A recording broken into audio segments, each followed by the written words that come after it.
애정결핍이 두 남자에게 미치는 영향. 전은강 지음. 연합전선. 개들이 짝짓기를 하는 계절이었다. 짝을 구하지 못한 숙회는 짝짓기에 열중인 연적을 물끄러미 바라보며 열성의 아픔을 곱씹었다. 동물 세계에서의 열성은 우성의 우월성을 증명하기 위한 도구로 살다가 도태될 뿐이었다. 덩치 큰 열성 숙회 중의 일부는 아주 덩치가 작아 반항할 수도 도주할 수도 없는 다른 종의 암캐를 위협적으로 굴종시켜 어울리지 않는 짝짓기에 성공하기도 했다. 우리 아빠도 나이가 들어 이제 열성의 대열에 합류했다. 그러나 유전자 번식 욕구는 여전한 모양이었다. 암컷을 향한 구애의 몸짓이 사뭇 진지했다. 아빠는 옆집 괴물 부부가 나간 방에 직접 도배를 하고 장판도 새로 깔았다. 그것은 당연한 일이 아니라 아빠이기에 놀라운 일이다. 전에 살던 부부가 이사를 들어올 때도 그들은 벽지와 장판을 갈아달라고 했다. 하지만 아빠는 귀는커녕 코도 달싹안했다. 아직은 쓸만하다는 것이 그 이유였다. 그렇게 따지자면 그들 부부가 나간 지금도 양호한 편이었다. 물론 도배지는 때가 저러 시커멓고 장판도 몇 군데 찢어지긴 했다. 하지만 전체적으로는 우리 집보다 양호했다. 그런데도 아빠가 그것을 가는 것은 다른 사람이 아닌 미미 누나가 이사를 오기 때문이다. 그녀가 아니었다면 어린 반푼어치도 없는 일이었다. 아빠가 잘 쓰는 수법대로 당장은 돈이 없으니까 일단 이삿짐을 들여놓으면 그 다음에 장판과 벽지를 갈아주겠다고 할 것이다. 그 말을 믿고 짐을 들인 후 조금 있다가 장판과 벽지를 갈아달라고 하면 직접 도배를 해야 하니 살림살이를 다 드러내놓으라고 한다. 혼자서 해야 하니까 며칠 걸릴지도 몰라요. 그들이 정말 살림살이를 드러내놓을라 치면 아빠는 꾸물꾸물 며칠에 걸쳐 도배를 할 것임을 미리 내비친다. 아빠의 그 계략을 짐작한 세입자는 그만두라고 대충 살겠다고 할 수밖에 없다. 3층에 이사온 사람들도 그렇게 아빠에게 당했다. 나는 아빠의 얍삽한 행동을 보느니 교과서의 딱딱한 엉덩이를 쓰다듬는 편이 낫다고 생각했다. 미미 누나에게 좋은 환경을 조성해주고 싶은 마음은 나도 같지만 그녀에게만 잘하려는 아빠가 얄미웠다. 그래서 나는 도배를 돕지 않았다. 아빠 혼자 낑낑거리며 땀을 뻘뻘 흘리고 있을 테지만 나는 공부하는 척하며 내다보지도 않았다. 아빠는 혼자 하기 힘들 때마다 나를 불렀다. 나는 못 들은 척하기 위해 오디오에 어학 테이프를 넣고 놓은 헤드폰을 끼웠다. 도배를 혼자 하기는 거의 불가능하다. 누군가가 잡아주어야 반듯하게 붙는다. 내가 아빠를 돕지 않는 것은 그 때문이었다. 아빠 혼자 해야 돈 안 들이고 했다는 표시가 난다. 울퉁불퉁 삐뚤삐뚤 원시인의 토굴 같은 벽이 돼야 미미 누나도 아빠한테 고마워하지 않는다. 그녀에게 아빠의 짠돌이 기질을 맛보일 기회였다. 나는 저 노랑이라는 눈빛으로 아빠를 향해 인상 찌푸리는 미미 누나를 기대한다. 물론 아빠도 나를 불러서 함께 해야 좋은 결과를 얻는다는 것은 알고 있다. 그런데도 내게 강제로 일을 시키지 않았다. 그것은 미미 누나가 보낼 감사의 마음을 나와 나누고 싶지 않아서였다. 혼자서 그녀의 사랑을 독차지하겠다는 욕심. 그러므로 내가 아빠를 돕지 않는 것은 불효가 아니었다. 나는 아빠가 도배를 끝냈을 것이라고 생각될 때쯤 옆방으로 가보았다. 대단한 아빠라고 말하지 않을 수 없었다. 돈을 들이지 않겠다는 일념은 아빠로 하여금 불가능이 없게 만들었다. 무엇을 어떻게 했는지는 몰라도 아빠는 혼자서도 도배를 깔끔하게 해냈다. 다른 사람 같았으면 차라리 일꾼을 쓰고 말지 혼자 그 고생을 하지는 않았을 텐데. 아빠는 헛똑똑이 알멍청이들이 대표가 될 자격을 충분히 갖추었다. 그 고생으로 빠진 똥줄을 복원하려면 아낀 돈이 몇 배는 더 들여야 할 것 같다. 그러나 아빠는 그 돈이 전력되었다고 믿는다. 그것은 아빠의 모순이었다. 혼자만 잘난 척했지 결과적으로 손해라는 것을 모른다. 내가 가보았을 때는 아빠가 도배를 다 끝내고 방을 구석구석 쓸고 닦고 있었다. 마치 신부를 맞이하는 신랑처럼 들뜬 모습이었다. 그렇지만 미미 누나가 신랑 집에 가는 기분으로 이사 들어올 것 같지는 않다. 나는 아빠의 행동이 볼썽 사나웠다. 결과가 너무 좋아 배가 아프기도 했다. 그래서 신발을 신은 채 들어가 새로 단장된 방을 구경했다. 와, 도배가 아주 잘 되었군요. 야, 이 새끼야. 도와주지는 못할 망정 회방을 놓아? 새장판 위를 신발 신고 돌아다니면 어떡해? 얼른 신발 벗지 못해? 내가 신발 신고 들어온 것을 발견한 아빠가 신경질적으로 소리쳤다. 새장판이었어요? 오, 정말이네. 언제 새장판을 구경해 봤어야 새장판인지 헌장판인지 알죠. 몰라서 그런 걸 가지고 너무 화내지 마세요. 저 새끼 또 뻥 까고 있네. 아무리 처음이라지만 새장판과 헌장판도 구별 못한단 말이야? 나는 아빠의 악을 더 올려놓기에 신발을 벗지 않고 저벅저벅 걸어서 밖으로 나왔다. 아빠가 내 뒤통수에다 대고 저 똥신통 하고 소리쳤다. 그래도 아빠 얼굴에서는 즐거운 표정이 사라지지 않았다. 호박이 넝쿨째 굴러 들어오는 판에 호박에 개미 붙었다고 걷어찰 아빠는 아니었다. 미미 누나와 같은 지붕을 이고 살 앞날에 대한 기대로 신이 나 있었다. 그렇기에 나의 방에 따위는 가소로울 뿐이었다.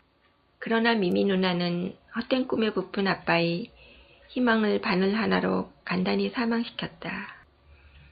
그 끝으로 콕 찌르자 과하게 팽창했던 희망이 뻥 소리를 내며 터졌다. 갈기갈기 찢어져 공중분해됐다. 뿐만 아니라 그녀는 나에게도 큰 상처를 주었다. 미미 누나가 이삿짐과 함께 어떤 남자를 데려온 것이다. 아빠와 나는 순식간에 들떴던 기분이 차갑게 식어버렸다. 가장 실망한 것은 아빠였지만 나도 아빠 못지않게 허탈했다. 아빠와 나는 제초제 맞은 잡초처럼 이사 들어오는 그녀를 시들하게 맞았다. 그러면서도 유일하게 총기가 남아있는 눈으로는 그녀가 데리고 온 사내를 쏘아보았다. 나는 미미 누나 이사를 도운 후 그녀와 함께 달디단 휴식을 취하며 꿀맛 같은 식사를 할 수 있을 것이라고 기대했다. 자장면을 시켜 먹으며 입가에 묻은 자장을 그녀가 야리고 뽀얀 손가락으로 닦아주는 상상을 하며 혼자 셀쭉셀쭉 웃기까지 했다. 그래서 아빠가 부르지도 않았는데 자발적으로 달려가서 미미 누나의 이삿짐을 맞았다. 그런데 엉뚱하게도 티끌이 붙어와서 분위기는 영 잡스러워졌다. 애들 아빠예요. 혼자 이사하기가 벅차서. 살벌한 분위기를 읽은 그녀가 변명하듯이 그 사람을 소개했다. 이삿짐을 따라 그녀의 방에 안착할 남자는 아니어서 그나마 다행이었다. 하지만 나나 아빠는 그에 대한 적개심을 풀지 않았다. 특별한 이유가 있어서가 아니었다.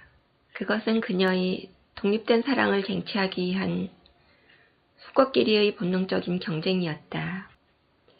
우리는 얼마 전까지 그녀의 사랑을 차지하고 있었다는 사실만으로 그가 달갑지 않았다.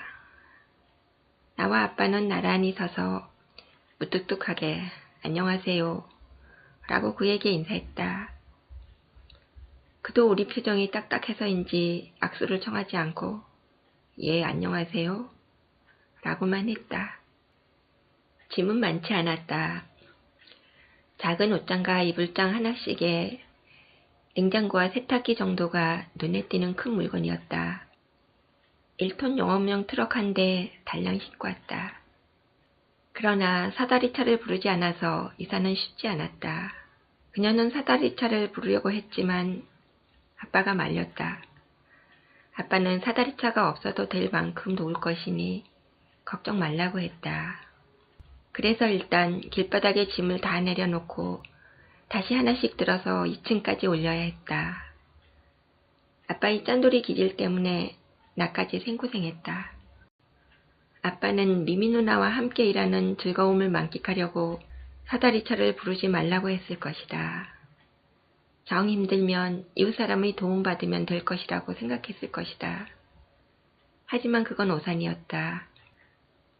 아빠 혼자서는 힘들 것이라고 판단한 그녀가 방해꾼을 대동하고 나타났다. 차라리 사다리차를 줄타는 편이 나은데 아빠의 의도와 너무 다르게 상황이 전개됐다. 아빠 뜻대로 되지 않는 것은 다행이라고 할 수 있었다. 그건 내가 바라는 바이기도 했다. 굳이 내가 수고하지 않아도 아빠의 흑심이 먹혀들지 않을 것이기 때문이다. 하지만 이건 아니었다. 아빠와 나는 말하지 않아도 통하는 동지의 정을 느꼈다.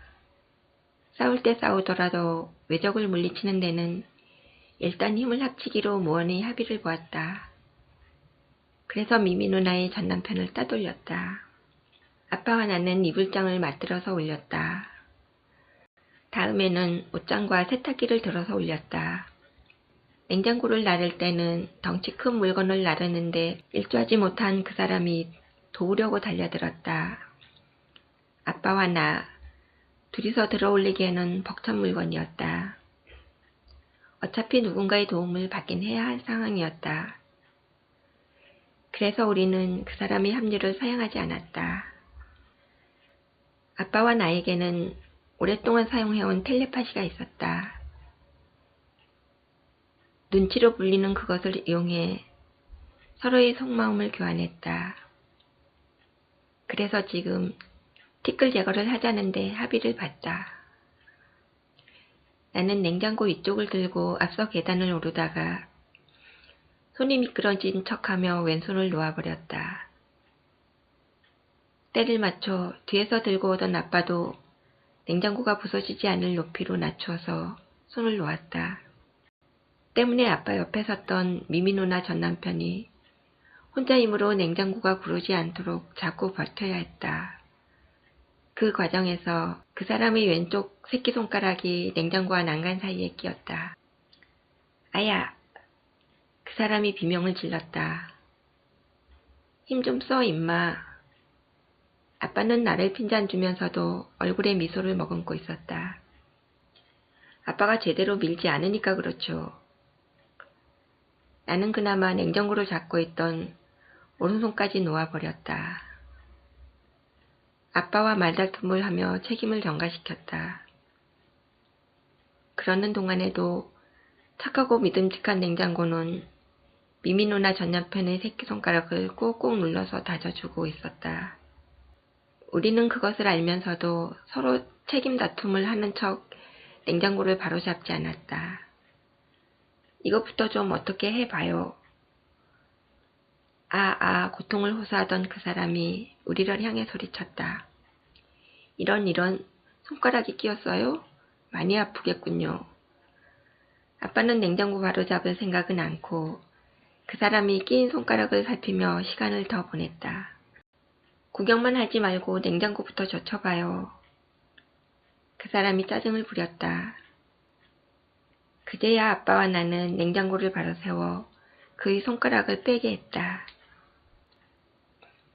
아빠와 나는 상쾌한 기분이 아니었다. 그래서 가볍고 들기 쉬운 것들만 골라서 날랐다. 덕분에 무거운 물건은 미미 누나와 그녀의 전 남편이 맞들고 날라야 했다. 그것 또한 우리가 바라는 풍경이 아니었다. 둘이 낄낄거리는 꼴을 볼 수 없었다. 아빠와 나는 다시 무거운 물건들을 날랐다. 미미 누나는 아직도 전 남편을 마음에서 다 정리하지 못한 것이 분명했다. 그들은 충분히 혼자 들 수 있는 물건도 둘이서 맞들고는 자기들끼리 정답게 이야기를 나누었다. 자기 팀장 됐다며? 어머님이 좋아하셨겠네. 때가 돼서 당연히 오른 건데 뭐.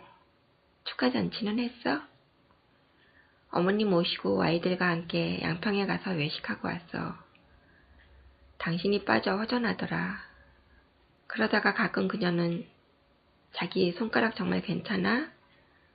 라고 물으며 애정을 과시했다. 이혼한 사람들이라고 믿어지지 않을 만큼 다정했다. 이혼 사유가 무엇이었는지는 몰라도 나쁜 감정만으로 갈라선 것이 아닌 듯 보였다. 아빠와 내가 미미 누나로부터 따돌림 당하고 있었다. 그녀 눈에는 우리가 일꾼으로 보일 뿐인 모양이었다. 나와 아빠의 눈알이 뒤집힌 것은 당연했다. 나는 그녀의 전 남편을 어서 빨리 제거해야 할 필요성을 느꼈다. 그것이 엉큼한 아빠로부터 그녀를 지켜내는 것보다 더 급했다. 그 사람이 얼마 전까지 남편이었다는 이유로 그녀에 대한 기득권을 유지하며 우리 부자를 유린하는 한 이 게임은 공정할 수 없었다. 또한 그녀가 그녀에게서 애정을 거두지 않는 한 이혼녀라고 떠들고 다니며 야생동물들의 발기를 자극할 자격도 박탈해야 마땅했다. 공들여 지은 잿밥에 올라앉은 파리를 그냥 두면 신이 화를 낸다. 아빠와 나는 어떻게든 그를 쫓아버려야 한다는 데 공감하고 그 기회만 엿보았다. 무겁고 들기 힘든 짐들은 대충 다 올렸다. 미미 누나는 짐 정리를 하기 위해 방으로 들어갔다. 그녀의 전 남편은 다시 혼자가 됐다. 드디어 기회를 포착한 아빠가 덩치는 크지만 무게는 가벼운 이불 보따리를 어깨에 둘러맸다. 그리고는 그를 앞서 계단을 올랐다. 그는 책구러미를 안듯이 들고 아빠 뒤를 따랐다. 아빠에게서 예사롭지 않은 기운을 알아차린 나는 조그마한 항아리 하나만 달랑 들고 그의 뒤를 따라갔다. 아빠가 뒤를 힐끔거렸다. 기회를 노리는 것이 틀림없었다. 아빠는 일부러 천천히 오르는 듯 하더니 계단 중간쯤에서 갑자기 아이쿠 하며 이불 보따리를 뒤로 떨어뜨렸다. 자연스럽게 아빠 손에서 빠져나간 덩치 큰 이불 보따리는 나의 기대를 한 몸에 받으며 떼굴떼굴 힘차게 계단을 굴러내려왔다. 바짝 뒤쫓던 그는 미처 피할 틈도 없이 두 손으로 받쳐든 책구러미와 함께 이불 보따리에 깔릴 것이 자명했다. 나는 조심하세요 라고 소리쳤다. 그러면서 들고 있던 장 항아리를 내려놓았고 그 사람을 부축하는 척하며 팔을 잡았다. 사실은 그 사람이 팔을 잡을 것이 아니라 등을 받쳐주거나 굴러내리는 이불 보따리를 잡았어야 했다. 나의 계산된 기만적 방관 내지는 노련한 어시스트에 힘입어 이불 보따리는 순식간에 그를 덮쳤다. 그 사람은 뒷걸음질 쳤다. 그러나 내가 내려놓은 장하리에 발이 걸려 뒤로 넘어졌고 이불 보따리와 그가 들고 있던 책구러미에 깔렸다. 장항아리가 그의 엉덩이 밑에 깔리며 퍽 소리를 내고 깨졌다. 아야야. 그 사람이 비명소리가 들렸다. 괜찮으세요? 이불 보따리를 치우며 내가 물었다. 그러나 나의 한 발은 그 사람의 팔 하나를 꽉 누르고 있었다. 아야, 이 발 좀 치워. 그 사람이 소리치며 다른 한 손으로 내 종아리를 밀쳤다. 오, 이런, 미안합니다. 나는 미안한 척 억지 표정을 지으며 발을 들었다. 순간 그 사람이 몸 위에 얹혔던 책들이 우르르 무너지면서 내가 밟고 있었던 그의 팔을 내리쳤다. 그가 타잔 소리를 흉내냈다. 그 소리를 들은 미미 누나가 치타를 대신하여 허둥지둥 달려왔다. 또 무슨 일이에요? 미미 누나가 놀란 얼굴로 물으며 그를 부추겼다. 짐이 무거워서 그만. 아빠는 가증스럽게도 안타깝고 죄스러운 표정이었다. 그러게 왜 그리 바짝 붙어서 올라가요? 나는 아빠를 구원하기 위해 책임 소재를 그 사람에게 돌렸다. 아, 아야, 팔이 이상해. 그는 미미 누나의 부축을 받으며 일어섰다. 그의 엉덩이는 깨진 항아리 조각과 붉은 고추장으로 뒤범벅이 돼 있었다. 미미 누나는 그자의 팔을 살폈다. 아무래도 부상 정도가 심각한 듯했다. 팔이 부러졌나 봐. 미미 누나가 그자의 팔을 조심스럽게 놀렸다. 그는 크게 비명을 질렀다. 그거 큰일이군요. 어서 병원에 가봐야겠네. 아빠는 말은 그렇게 하면서도 별로 걱정스러운 표정이 아니었다. 나 또한 아싸 라고 소리치고 싶은 마음을 숨기고 안타까운 표정으로 그를 바라보고 있었다. 그 사람 엉덩이 쪽에서 상처가 났는지 피가 흐르고 있었다. 하지만 그 상처는 미미 누나나 그의 관심을 끌지 못했다. 엉겨붙은 고추장과 피가 잘 구분되지 않기도 했지만 팔의 고통이 너무 심해서 엉덩이 쪽 상처에는 관심도 두지 않았다. 미미 누나는 나머지 짐을 부탁한다는 말을 남기고 전 남편을 부축하여 병원으로 향했다. 덕분에 다시 그녀를 그 사람에게 빼앗긴 아빠와 나는 따분하고 지겨운 이삿짐 나르기를 계속했다. 조금은 허탈하고 짜증스러웠다. 그러나 우리 장난이 심했으므로 버리라 생각하고 감수하기로 했다. 미미 누나와 그 사람은 우리가 이삿짐을 2층에 다 올릴 때까지 돌아오지 않았다. 아빠와 나는 2층 뜰까지 올렸던 짐을 다시 방으로 들여놓았다. 물건들은 적당한 자리를 찾아 안착시켰다. 그런데도 그들은 돌아오지 않았다. 아마도 부상 정도가 생각보다 심각한 모양이었다. 아빠는 그녀의 이불을 이불장에, 옷은 옷장에 넣으며 대충 짐 정리를 해주었다. 그러다가 그녀의 팬티가 나오자 야릇한 표정으로 한 장을 펼쳐서 이리저리 살폈다. 아빠, 음란한 상상을 하는 거죠? 거실에서 다른 짐을 정리하던 나는 아빠를 보며 물었다. 뭔 소리야? 빨아놓은 건지 아닌지 살핀 거야, 엄마. 빨지 않은 거면 밖에 내놓으려고. 내게 검은 속을 들키고만 아빠가 얼굴을 붉히며 발뺌했다. 거짓말. 저 자식이 아빠를 뭘로 알고 파렴치한으로 알지요? 내가 파렴치한이면 넌 파렴치한 새끼냐? 나까지 끌어들여서 동반자살 하지 말고 아빠 혼자만 파렴치한 하세요. 미미 누나에게 이 방을 새놓은 것도 엉큼한 생각이 있기 때문이잖아요. 새벽에 몰래 와서 덮치지는 않으면 다행이지. 너 계속 사람 속을 긁을래?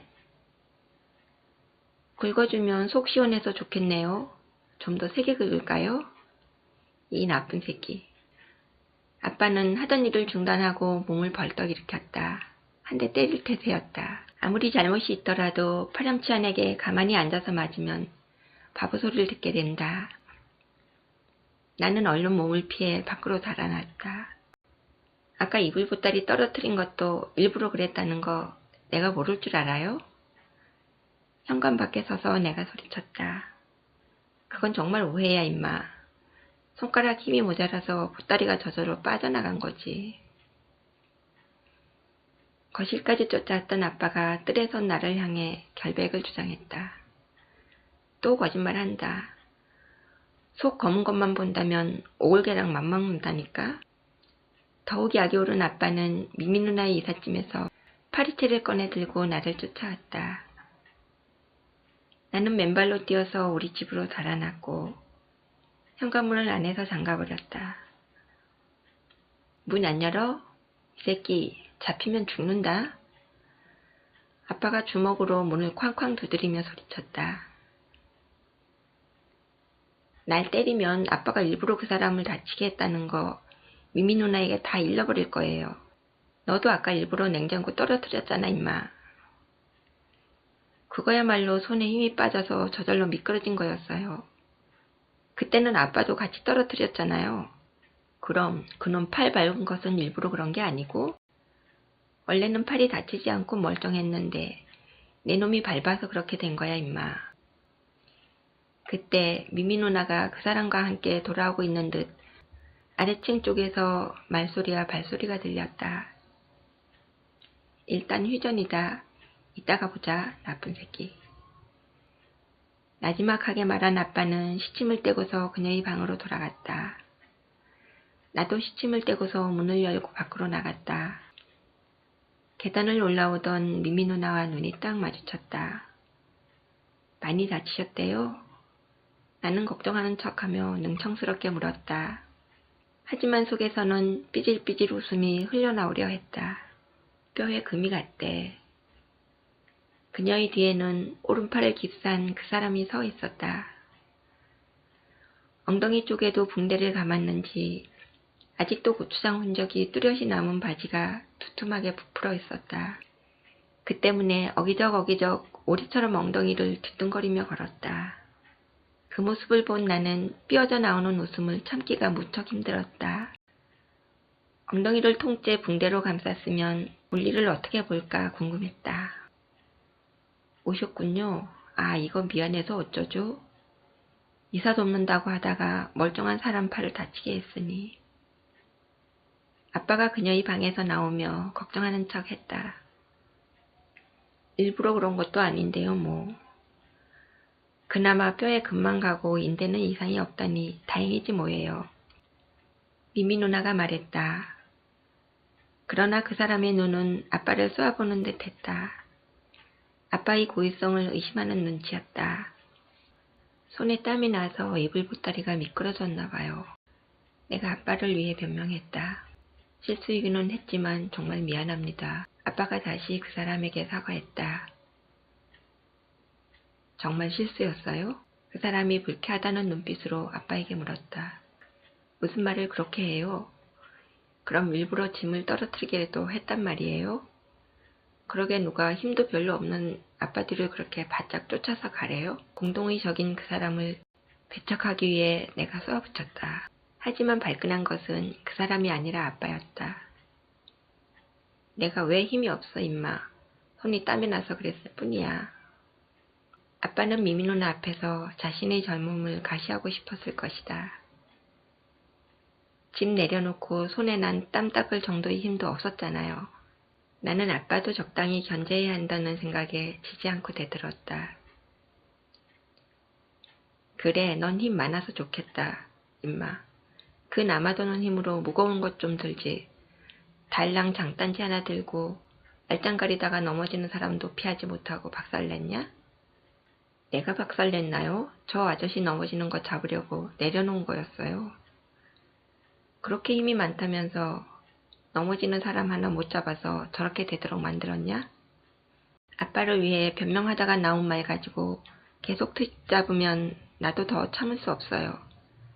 그래, 그만하자. 아빠가 한 발 물러섰다. 우리끼리 다투다가 얼떨결에 우리의 고의성까지 들출지도 몰랐다. 그렇게 되면 우린 둘 다 궁지에 몰려 공멸한다. 미미 누나는 그 사람을 부축해 방으로 데리고 들어갔는데 그는 다리까지 절고 있었다. 엉덩이 상처 때문일 것이다. 나는 다시 터지려는 웃음을 참으려 어금니를 살이 물었다. 아빠 팔을 살짝 잡아당겼다.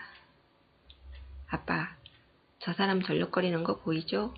항아리 깨진 것에 찔려서 엉덩이가 찢어졌을 거예요. 그 때문에 절룩거리는 거예요. 정말이냐? 붕대 때문에 엉덩이가 두툼하게 부푼 거 못 봤어요? 엉덩이에 방석을 대고 다니니 엎어놓으면 고스톱 치기 딱 좋겠지요? 고스톱만 치겠냐? 소파로도 쓰지. 그러고 보니 우리가 만능 엉덩이를 만들어줬네. 저놈 저거 우리한테 고맙다고 해야겠는걸?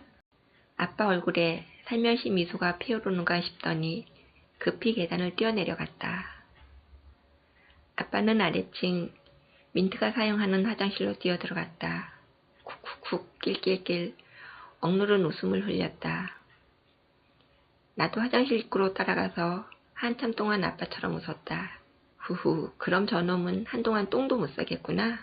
붕대에 구멍을 뚫어두었겠죠. 물건도 붕대를 뚫고 꺼내놓았을걸요? 그것까지 부러뜨렸어야 했는데 아쉽다 그치? 그랬으면 그것도 깁스했을걸요? 낄낄낄 히히히. 우리는 바보거나 미친놈처럼 웃었다. 아빠와 나는 한참 더 웃다가 미미 누나가 수상히 여길 것 같아서 그만 웃고 2층으로 올라갔다. 하지만 그 사람만 보면 자꾸 웃음이 새어나오려고 해서 무진장 괴로웠다. 이제 남은 것은 제가 할 수 있어요. 고마웠어요.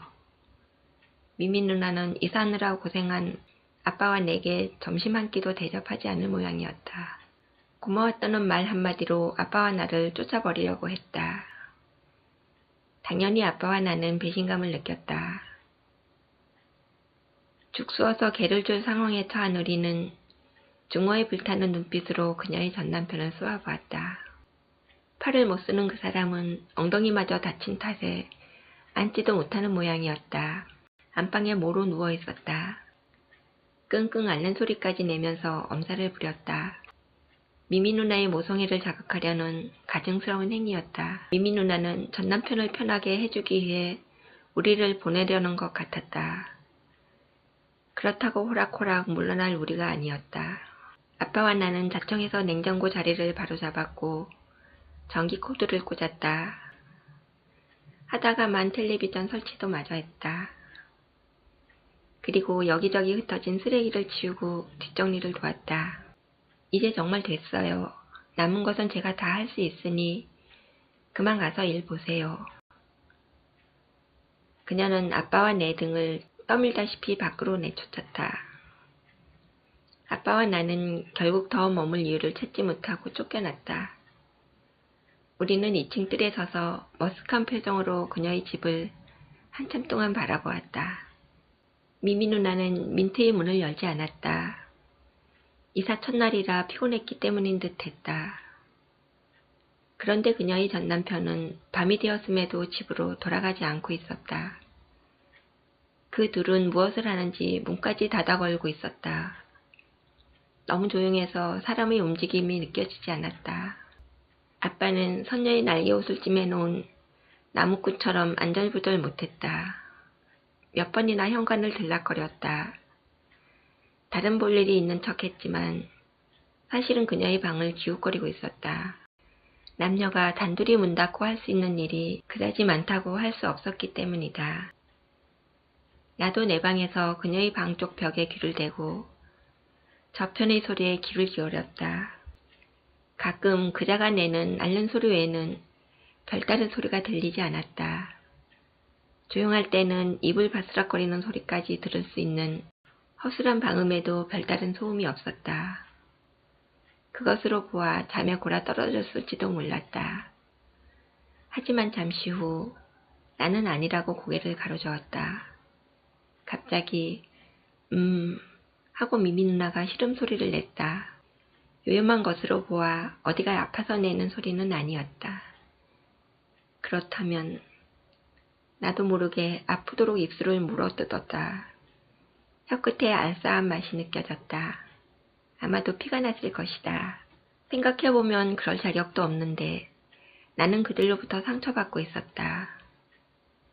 그녀를 그에게 빼앗긴 기분이었고 가슴이 아렸다. 어쩌면 그녀를 사랑하고 있는 것인지도 몰랐다. 아빠라는 맛으로부터 그녀를 지켜내겠다는 것은 핑계일 뿐. 사실은 내가 그녀를 쟁취하기 위하여 아빠를 견제하고 있었던 것이다. 나는 언뜻 엄마의 모습이 비춰지는 그녀에게서 사랑을 찾고 있었던 것 같다. 나는 벽에서 귀를 떼고 거실을 내다보았다. 아빠는 안방으로 들어갔는지 보이지 않았다. 그녀의 마음이 어디 있는지를 알았으니 이젠 포기하겠다는 것인가? 차라리 잘된 일인지도 모른다. 아빠가 받았을 상처도 크겠지만 또 한 여자의 인생을 엄마의 인생으로 만드는 것에 비하면 오히려 다행이었다. 하지만 그녀를 그녀의 전남편 손에 맡겨두고 속만 태울 수는 없었다. 아빠와 내가 당한 고통의 10,000분의 1이라도 돌려주어야 했다. 나는 발소리를 죽이고 살금살금 현관을 빠져나갔다. 뜰 구석에 놓인 연장통을 뒤져 드라이버를 찾아들었다. 미미 누나의 전남편이 타고 온 차로 갔다. 그 차는 민트 앞에 주차되어 있었다. 내 마음은 미미 누나 전남편의 차바퀴를 펑크 내려는 것이었다. 그러나 도중에서 생각이 달라졌다. 차가 펑크 나면 그 사람이 그 핑계를 대고 다시 눌러앉을 수도 있었다. 그 사람을 빨리 보내버려야 할 입장에서는 바람직한 방법이 아니었다. 다른 방법을 찾지 않으면 안 됐다.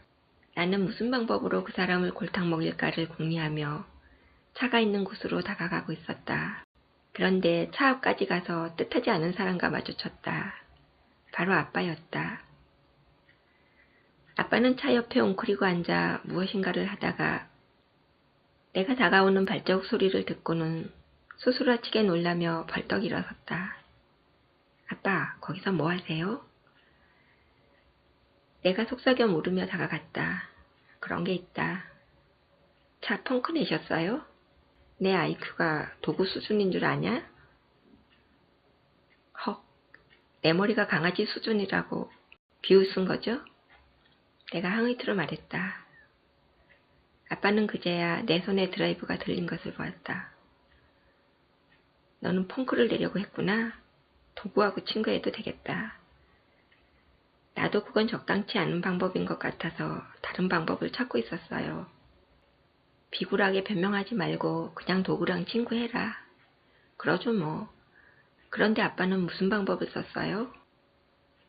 드라이버로 찌르면 차가 여기서 주저앉게 되잖아. 그러면 우리 짓이라는 게 탄로날 수도 있지 않겠냐? 그래서 나는 바람이 서서히 빠지도록 만들어 놓았다. 타이어 공기 주입구에 자잘한 모래알을 넣고 캡을 씌운 거지. 그러면 모래알이 공기 차단 장치를 살짝 누르고 있게 되지 않겠냐? 바람은 천천히 빠져서 내일 아침에나 돼야 폭삭 주저앉을 게다.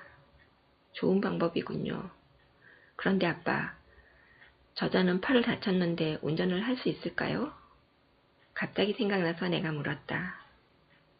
아빠도 미처 그 생각은 못했는지 아차 그렇구나 하며 씁쓸해한 표정을 지었다. 미미씨가 이 차를 몰고 저자를 데려다 주겠구나. 도중에 차가 퍼지면 미미씨가 고생하겠는걸?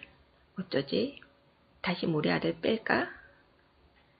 걱정하는 것으로 보아 아빠는 아직도 그녀를 포기하지 않은 듯했다. 다시 아빠를 경계해야 할 상황이었다.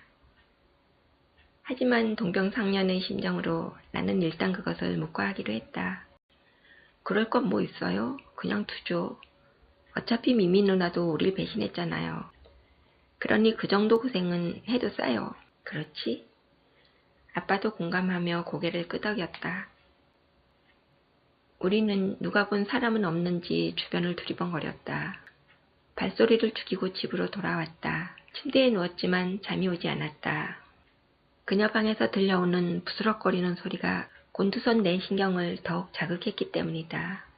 어쩌면 그녀가 전남편을 대신해 나와 아빠에게 복수를 하고 있을지도 모른다는 생각이 들었다. 나에게도 아빠에게도 이 밤은 유황불 이글거리는 지옥이었다. 그녀가 제대로 복수를 하고 있었다. 아빠도 잠을 못 이루고 다시 거실로 나와서 살금살금 돌아다녔다.